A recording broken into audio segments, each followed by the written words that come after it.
Foundations of Facade. Julian Winters stood at the edge of his penthouse balcony, gazing over the glittering San Francisco skyline. At 36, he had built Horizon Technologies into a $15 billion empire, revolutionizing renewable energy storage systems across 3 continents. The champagne in his hand sparkled in the setting sun, matching the 7-carat diamond on Valentina Rossini's finger as she laughed with their guests inside. Their engagement party buzzed with Silicon Valley royalty, venture capitalists, and the social elite who had eagerly anticipated this union between tech innovation and old-world Italian wealth. Valentina, with her perfect poise and connections to European energy markets, represented everything his board members and investors wanted to see. "There you are," came a soft voice behind him. "Hiding from your own party?" Julian turned to find Dahlia Carter approaching, her simple navy dress a stark contrast to the designer gowns inside. As executive director of the Winters Foundation, she managed the humanitarian projects that consumed Julian's passion, if not his public image. "Just getting some air," he replied, loosening his tie. "These events always feel like business meetings, disguised as celebrations." Dahlia smiled, leaning against the railing beside him. "The board must be thrilled. The Rossini connections open doors across Mediterranean markets, right?" "That's what Thomas keeps saying," Julian admitted, referring to his ambitious CFO. "Valentina brings strategic alignment to our European expansion." "Quite the romantic proposal," Dahlia teased, then softened. "Is it what you want, Julian?" The question hung between them, charged with an intimacy built over 3 years of late nights planning solar implementations for rural communities, of shared meals in airport lounges between flights to project sites, of conversations that stretched far beyond professional boundaries. "It makes sense," he finally answered, the corporate response automatic. Dahlia studied him with those perceptive amber eyes that always seemed to see through his practiced exterior. "That wasn't my question." Before he could respond, Wellington approached with 2 potential investors, pulling Julian back into his role as visionary CEO. As he walked away, he caught Dahlia checking her watch and gathering her things to leave. Later that night, after the guests had departed and Valentina had returned to her hotel, Julian found himself scrolling through photos on his phone. Not of the glamorous party, but of a recent foundation project in Indonesia. There was Dahlia, sleeves rolled up, laughing with local engineers as they installed solar panels on a new medical clinic. Another showed her kneeling beside a young girl, heads bent together over a science textbook. Julian lingered on a candid shot someone had taken of him and Dahlia sharing a simple meal of street food, both covered in dust from the worksite, but grinning like they'd discovered some secret joy unknown to the rest of the world. His phone buzzed with a message from Valentina.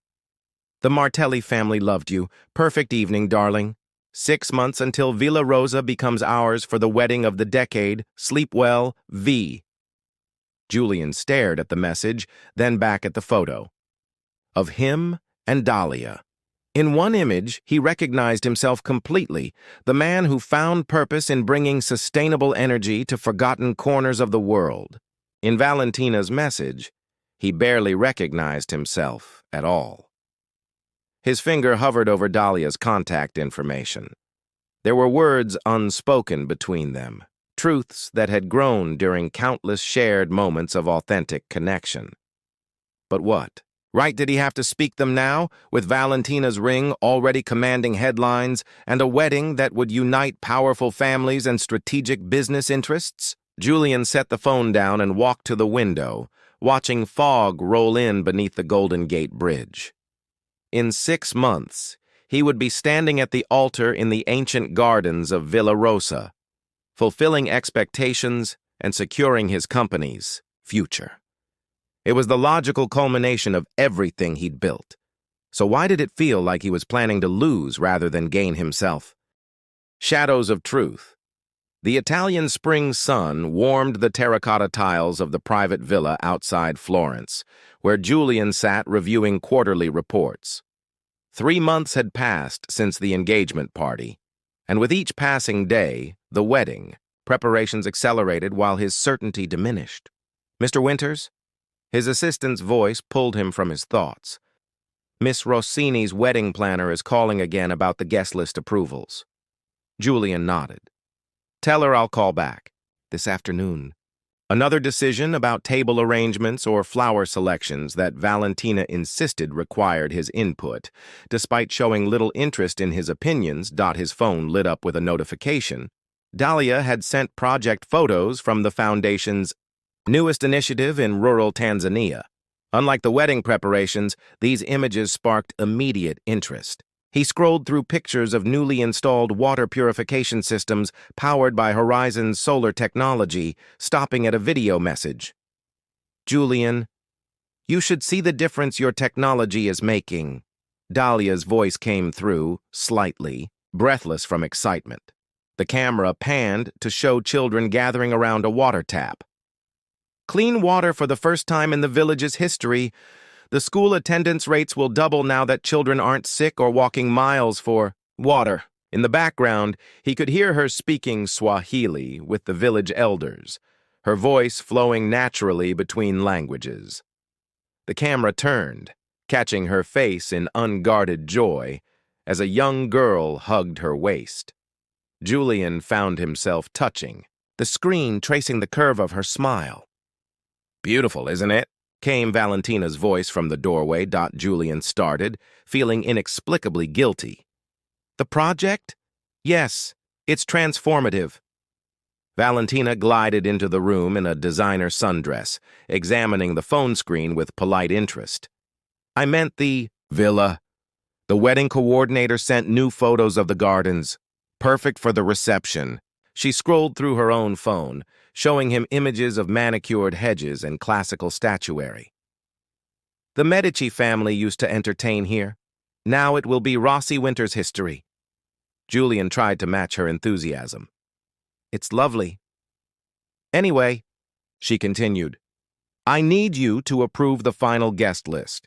The ambassador confirmed and so did the prince, but we're still waiting on 2 tech CEOs and that Nobel laureate you insisted on inviting." "Valentina," Julian began hesitantly, "do you ever wonder if we're creating a spectacle rather than celebrating a marriage?"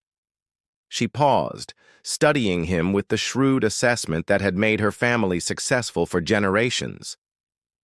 "Of course it's a spectacle, Julian. That's the point. Unions like ours aren't just personal, they're strategic alliances." She softened slightly, touching his cheek. "But we make sense together. We understand how the world works." Later that evening, alone in his study, Julian found himself dialing Dahlia's number. When her face appeared on video, backlit by the Tanzanian sunset, something in his chest loosened. "Sorry to call so late there," he said. "Not at all. Just finishing up documentation." Her eyes narrowed slightly. "Everything okay? You look tired." "Just wedding details consuming every conversation," he admitted. "Cold feet?" she asked, her tone carefully neutral. Julian hesitated. "More like, wondering if I'm marrying for the right reasons." Dahlia was silent for a moment. "What would be the right reasons, Julian?" The question hung between them, spanning continents. His answer caught in his throat, the truth too dangerous to voice. "I miss working directly with the foundation," he said instead. "Being there, seeing the impact, like you do." "Then come," she said simply. "We have 3 more installations next month." "I can't. The wedding is in 3 months, and Valentina has events scheduled every weekend until then." Something flickered across Dahlia's face. Disappointment, resignation, or perhaps understanding. "Julian," she said softly, "your life is yours to choose. Even billionaires get to decide what truly matters to them." The call ended shortly after, but her words remained. That night, Julian dreamed of standing at the altar at Villa Rosa, surrounded by photographers and dignitaries. In the dream, he couldn't speak the vows. His voice simply vanished as he looked at Valentina's expectant face. He woke in a cold sweat, the phantom feeling of suffocation lingering. The next morning, he made a decision. He called his pilot and arranged a flight to Tanzania. When his assistant protested about the 3 fundraising galas he would miss, Julian felt a strange liberation in saying, "Send my apologies. This is more important." He didn't tell Valentina where he was going. Instead, he left a message saying he needed to handle an urgent business matter. It wasn't entirely untrue. He urgently needed to understand his own heart before it was too late. Breaking Point Villa. Rosa gleamed like a jewel under the Tuscan sun, its Renaissance gardens and ancient stone walls transformed by thousands of white roses and crystal installations. 300 guests mingled on the grand terrace, tech moguls, beside European aristocracy, celebrities alongside political power brokers. The wedding of Julian Winters and Valentina Rossini had become the social event of the year, covered by exclusive media contracts and guarded by private security. Behind the villa's oldest olive grove, away from prying eyes, Julian stood alone, adjusting his custom tuxedo and trying to steady his breathing. The month in Tanzania had changed everything, or perhaps merely revealed what he had long denied. Working alongside Dahlia, seeing her leadership in action, experiencing the simple authenticity of their connection, had stripped away his carefully constructed rationalizations. One moment in particular haunted him. Sitting with Dahlia on the hood of a dusty Land Rover, watching the sunset after a successful installation day. "What would make you truly happy, Julian?" she had asked. When he couldn't answer, she'd smiled sadly. "That's the only question that matters, you know." "There you are." Thomas Wellington, his CFO, approached with a glass of champagne. "The Rossini family is looking for you. The ceremony starts in 20 minutes, and the business media is already calculating the market impact of this merger." He chuckled, clapping Julian's shoulder. "Sorry, marriage, though the distinction is academic. In this case," Julian accepted the champagne without drinking. "Is that all this is? A merger?" Thomas raised an eyebrow. "Of course not. It's also excellent PR. The philanthropist Billionaire and the sophisticated European beauty, it's narrative gold. Horizon stock is already up 3% just on wedding anticipation." "And what about love, Thomas?" Julian asked quietly. The CFO's expression softened with unexpected sympathy. "Love is a luxury, Julian. Men like us build empires. That requires strategic partnerships." He checked his watch. "Time to take your position. The string quartet is starting." Julian walked mechanically toward the ceremony site, passing Valentina's mother deep in conversation with an Italian minister and her father discussing shipping regulations with Chinese investors. Every interaction reinforced what this wedding truly was, a business transaction dressed in romantic tradition. As he took his place beneath an arch of white roses, Julian scanned the assembled guests. The foundation staff sat in a designated section, but Dahlia's seat remained empty.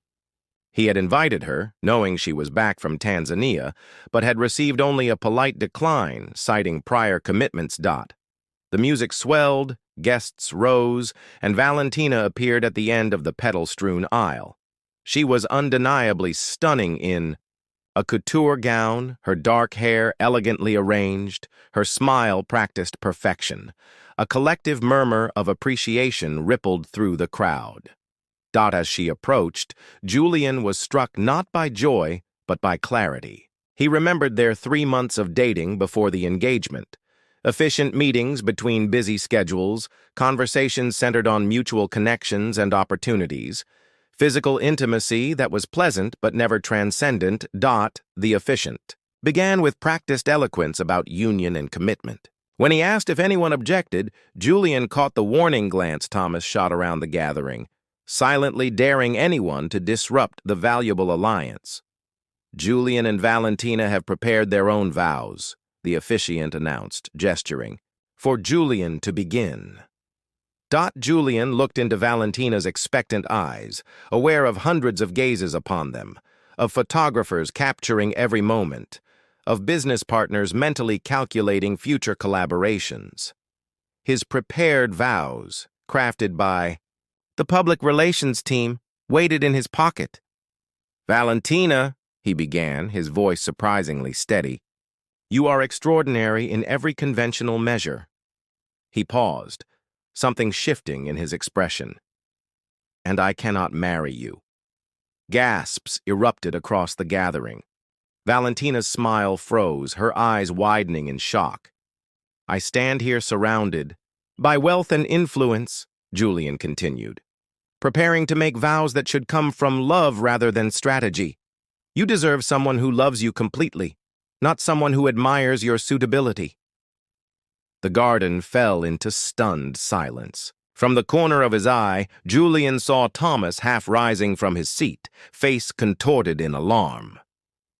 "There is someone else," Julian admitted, his voice dropping so that only the front rows could hear. "Someone who helped me find myself rather than my net worth.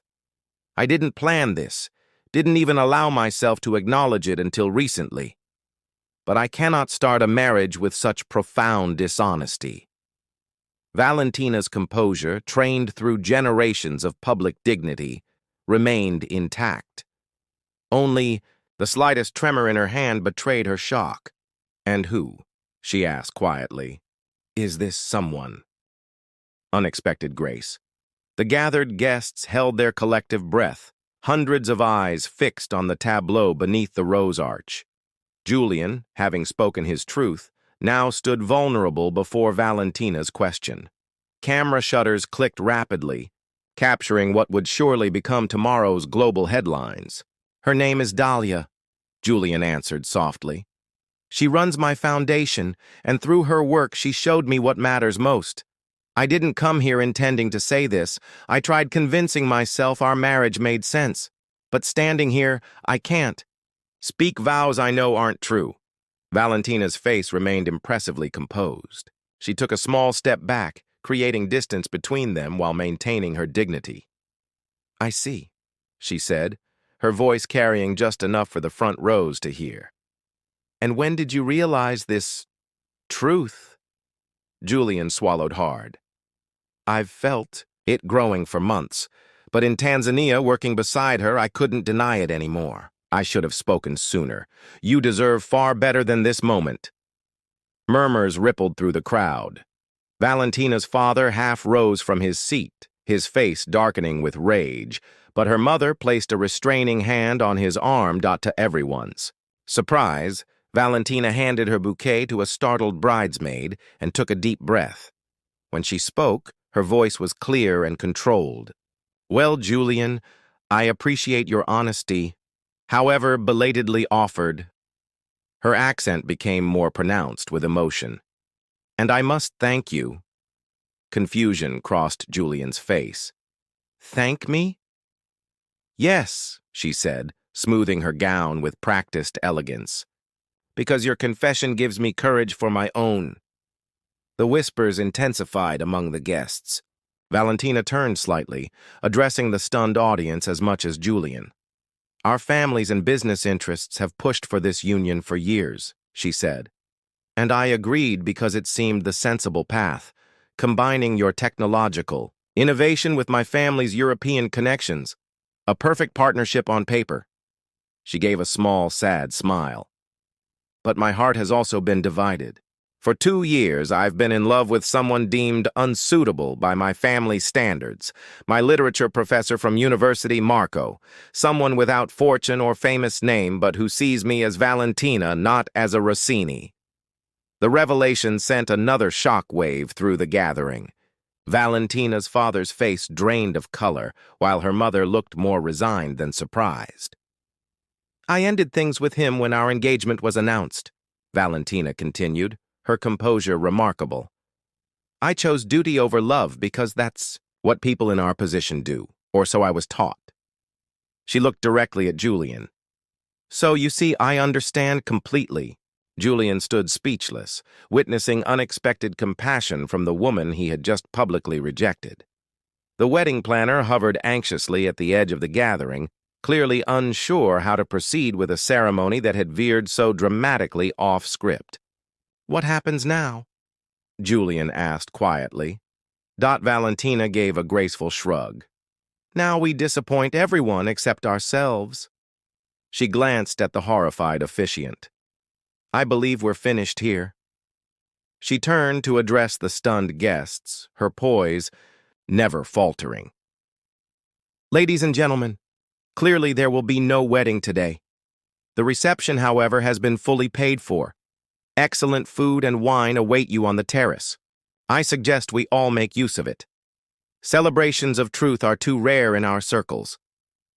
With that, she stepped away from the altar head high. As she passed Julian, she paused. Call her, she said softly. Life is too short for business marriages. Then, to the astonishment of everyone present, Valentina Rossini walked back down the aisle alone, her pace unhurried and dignified. The garden erupted into chaos. Journalists rushed for exits, thumbs flying across phone screens. Relatives clustered. In shocked conferences, business associates hastily recalculated alliances. Through it all, Julian remained at the altar, a strange lightness expanding in his chest. Despite the scandal unfolding around him, Thomas reached him first, face ashen. Do you have any idea what you've done? He hissed.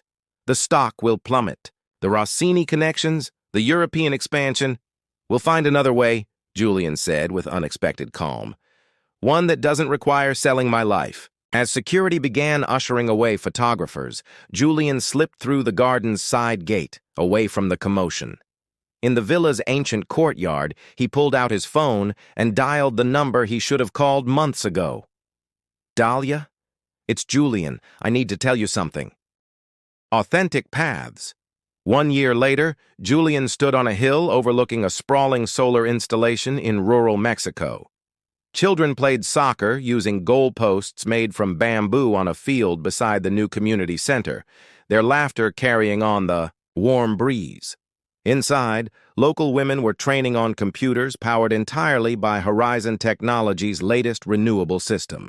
The educational program starts next week, Dahlia said, approaching with rolled blueprints under her arm. Her skin was sun-kissed, her practical clothes bearing the dust of honest work. 20 women learning coding basics, 30 children in science programs. Julian smiled, watching her tuck a strand of hair behind her ear. And the medical clinic? Construction begins next month. She handed him the blueprints. We've incorporated your modifications for the water system. Their hands touched during the exchange, lingering with the easy intimacy that had developed between them. After the wedding, that wasn't. Julian had flown directly to Dahlia's small apartment, arriving unannounced on her doorstep. Their conversation that night had stretched until dawn. Honest, difficult, exhilarating. Not a fairy tale reunion, but the beginning of something authentic. Julian, S phone buzzed in his pocket. Thomas Wellington's name flashed on the screen. The quarterly numbers? Dahlia asked, recognizing the caller. Julian nodded, answering the call. Thomas, go ahead. The CFO's voice came through clearly.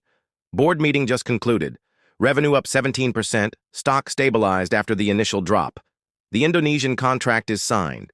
He paused. Your strategy worked, though I'm still not convinced transforming Horizon into a public benefit corporation was necessary. The B Corp structure aligns with our values, Julian replied, exchanging a smile with Dahlia. Any word from our friends in Italy? Actually, yes.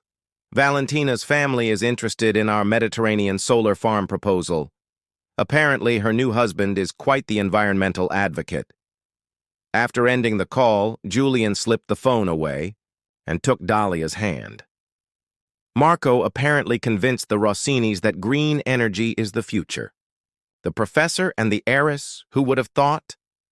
I saw their foundation launch in the news, Dahlia said. Literacy programs across Southern Europe. She looks happy. As she deserves to be, Julian agreed.